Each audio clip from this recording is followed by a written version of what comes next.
Hi everyone, this is Claire at Restore Fitness Therapies and welcome along to episode 3 in our 6-part mini-series about stretching. So today we're going to talk about how to stretch safely and effectively so that you avoid injury and you also get the results that you are wanting and expecting. So I've got 4 top tips for you today about how to stretch safely and effectively. So the first one is that you should only ever stretch a healthy muscle. I see some people stretching knowing that they are already injured and they have tears in the muscle, and really that's only going to make it worse. And equally, if you already have injuries in the joint, the ligament, the tendons surrounding that muscle, you really want to leave it well alone. Focus on your rehabilitation with a physio, and then come back and then get back into your stretching if you're trying to develop your flexibility.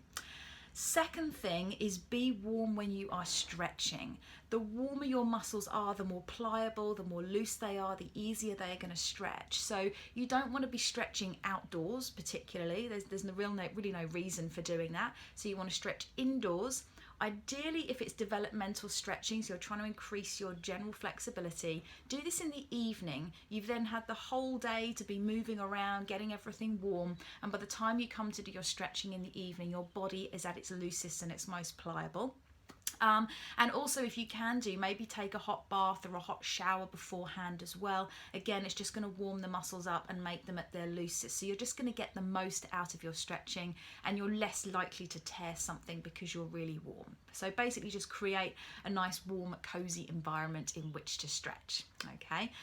Third thing is only stretch to the point of tension. This is where a lot of injuries occur. People have this real thing in their mind about no pain, no gain. If it's not killing them, it's not doing any good, and it's the complete opposite. When you get into a stretch, you want to be at what we call the point of tension. So you can feel the stretch, but it should not be painful. You should not be grimacing. You should not feel that you have to hold your breath. You shouldn't be straining any other part of your body. It's just to the point of tension. You should be able to breathe normally and speak normally like I am now. So partly that is to avoid injury.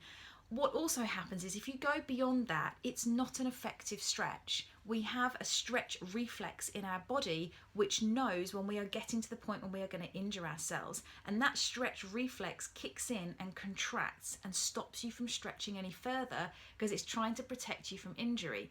So if you are at this point of grimacing and pain and you're pulling, it's not going to do you any good at all. The more relaxed you are, when you're at that point of tension, the more effective your stretch is going to be. So no more grimacy faces, no more groaning and straining, totally unnecessary. Let's just get back to that point of tension so you can feel a stretch, but you're comfortable and you're pain-free, okay? And then related to that, our fourth point is breathe. It's amazing how often in classes when we do stretch, I see people again holding their breath and holding the air in their mouths, kind of like what weightlifters do. And all that's doing is spiking your blood pressure. Obviously, you're depriving your body of oxygen, which is never a good thing. But in terms of stretching, when you breathe nice and rhythmically, you're getting lots of oxygen into your muscles. That means they're going to be looser, they're going to be more pliable, you've got more blood circulating. So when you actually come to stretch those muscles, they're going to stretch much more easily than if you're holding your breath. And it also, when you hold your breath, it makes you seize up and contract. And again, if that muscle is contracted, it's not going to stretch very easily. Okay, so quick recap. Number 1, only stretch a healthy muscle. Number 2, be warm before you're stretching. Number 3, only stretch to the point of tension. And number 4, breathe. All right, guys, that's the end of our little video today about safe and effective stretching. Tomorrow we start our practical stretching, so don't forget, if you don't already have your resistance band, there's still time to go into the store today and purchase your band. We still have the 7-day sale on, which started on Sunday, and we're offering you a 20% discount on those bands.